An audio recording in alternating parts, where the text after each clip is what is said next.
أكتر جريم مغموض في التاريخ البحري.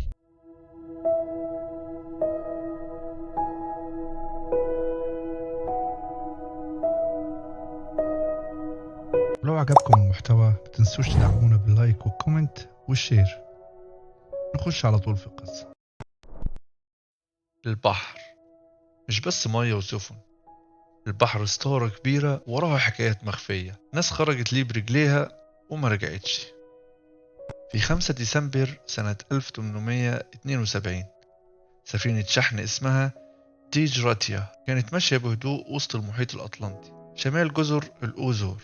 كل حاجة كانت عادية لحد ما شافوا سفينة تانية ماشية على بعد حوالي 600 كيلو متر من سواحل البرتغال. كانت ماشية في خط متعرج وبتغير اتجاهها من غير سبب واضح.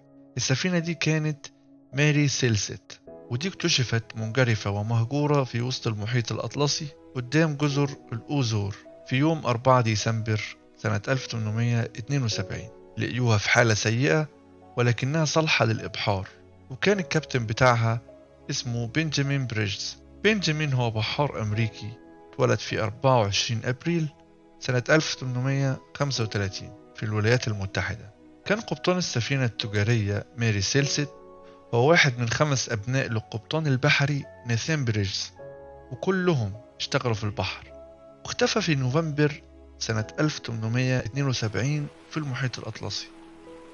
كابتن سفينة ديجراتيا قرر يقرب من السفينة، ولما وصل جنبها اتفاجئ بحاجة غريبة.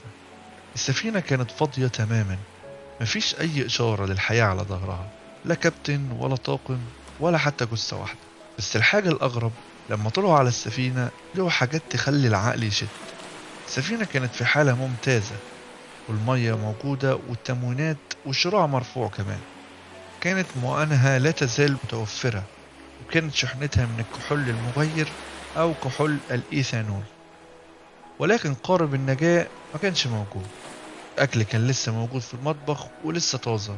شنطة الكابتن كانت في مكانها وفيها ملابسه، لكن جوه الكابينة لقيوا سيف متعلق وعليه نقطة دم. مين اللي اختفى وراح فين وليه محدش بلغ؟ والأهم، ليه ما كانش فيه أي علامة على مقاومة أو هجوم؟ ماري سيلست كانت سفينة أمريكية انطلقت من نيويورك يوم 7 نوفمبر 1872 وكانت متجهة لإيطاليا. الكابتن بنجامين بريجز كان طالع الرحلة دي وكان معاه مراته وبنته الصغيرة.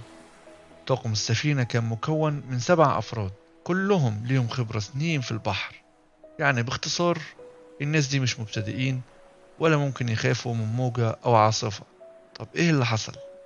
من يوم اكتشاف السفينة ظهرت نظريات كتيرة جدا، وكلها أغرب من التانية.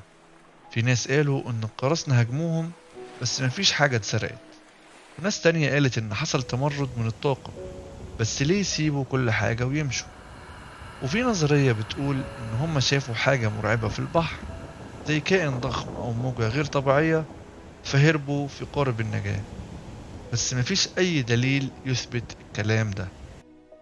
في عالم جيولوجي طلع بنظرية بتقول إن برميل من الكحول اللي كانوا شايلينه اتسرب وعمل انفجار صغير أو ريحة قوية، فافتكروا إن السفينة هتنفجر وهربوا منها. بس الغريب إن السفينة ما كانش فيها أي آثار للانفجار ولا حتى نار. في نظرية بتقول إن هم شافوا سراب أو وقعوا في فخ وهم بصري أو حالة هستيريا جماعية. وفي ناس بقى خدت الموضوع للجانب الماورائي، قالوا إن السفينة اتلبست. اتقال إن في كيان بحري قديم بيسكن السفن اللي تدخل مجاله ويخلي اللي فيها يختفوا حرفيا.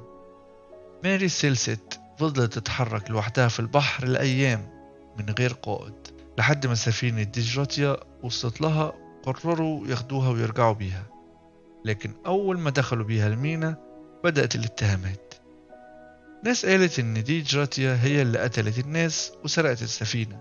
ناس تانية قالت إن القصة كلها متلفة علشان ياخدوا تعويض التأمين، لكن المحكمة ما قدرتش تثبت أي حاجة، والسفينة اتسابت واختفت من المشهد لفترة. الناس بدأت تقول إن ماري سيلست مسكونة، وبدأوا يربطوا بين اسمها وحوادث غريبة حصلت بعدين. وكل اللي اشترى السفينة بعد كده حصل له مشاكل، وفيه اللي مات. السفينة نفسها اتدمرت في حادث غريب بعد كده، واتقال إن دي نهاية لعنة كان عمرها سنين. السؤال اللي لسه من غير إجابة لحد النهاردة، محدش يعرف إيه اللي حصل فعليا على ماري سيلست. وفي ناس بتقول إنها أكتر جريمة غموض في التاريخ البحري، وناس شايفة إن في حاجات مش لازم نعرفها أصلا.